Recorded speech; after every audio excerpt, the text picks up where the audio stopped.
اللہم صلی علی محمد وعلی آل محمد۔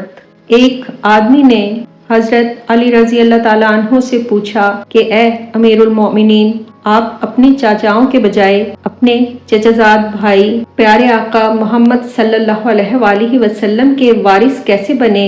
حضرت علی رضی اللہ تعالیٰ عنہ کہتے ہیں کہ رسول صلی اللہ علیہ وآلہ وسلم نے بنو عبد المطلب کو جمع کیا اور ان سب کے لیے آپ صلی اللہ علیہ وآلہ وسلم نے ایک دعوت کا کھانا تیار کیا۔ سب نے پیٹ بھر کر کھایا، لیکن کھانا ابھی تک اتنا ہی موجود تھا جتنا کہ پکایا گیا تھا، جیسا کہ اس کو کسی نے چھوا ہی نہ ہو۔ پھر آپ صلی اللہ علیہ وآلہ وسلم نے پانی کا ایک پیالہ منگوایا، سب نے سیر ہو کر پانی پیا تو پانی بھی اسی طرح بچ گیا جیسا کہ اس کو کسی نے ہاتھ تک نہیں لگایا یا کسی نے پیا تک نہیں۔ پھر آپ صلی اللہ علیہ وآلہ وسلم نے ارشاد فرمایا کہ اے بنی عبد المطلب، میں خاص طور پر تمہاری طرف اور عام طور پر باقی لوگوں کی طرف مبعوث کیا گیا ہوں، البتہ تم نے جو میرے کھانے اور پانی کے متعلق اس معجزے کو دیکھنا تھا وہ تم دیکھ چکے ہو۔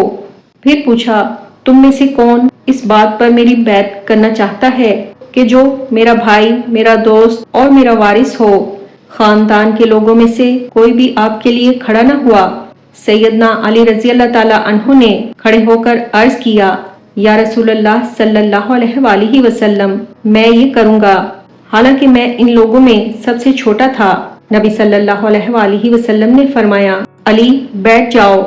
آپ صلی اللہ علیہ وآلہ وسلم نے 3 مرتبہ یہ کلمات دہرائے۔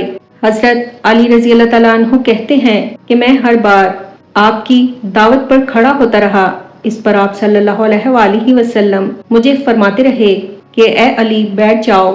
جب تیسری مرتبہ ایسا ہی ہوا تو نبی صلی اللہ علیہ وآلہ وسلم نے میرے ہاتھوں میں ہاتھ ڈال لیے، پھر فرمایا، تو میرا بھائی ہے، میرا دوست ہے اور میرا وارث ہے۔ حضرت علی رضی اللہ تعالیٰ عنہ فرماتے ہیں، یوں میں سیدنا عباس رضی اللہ تعالیٰ عنہ کے علاوہ اپنے چچازاد نبی صلی اللہ علیہ وآلہ وسلم کا وارث بن گیا۔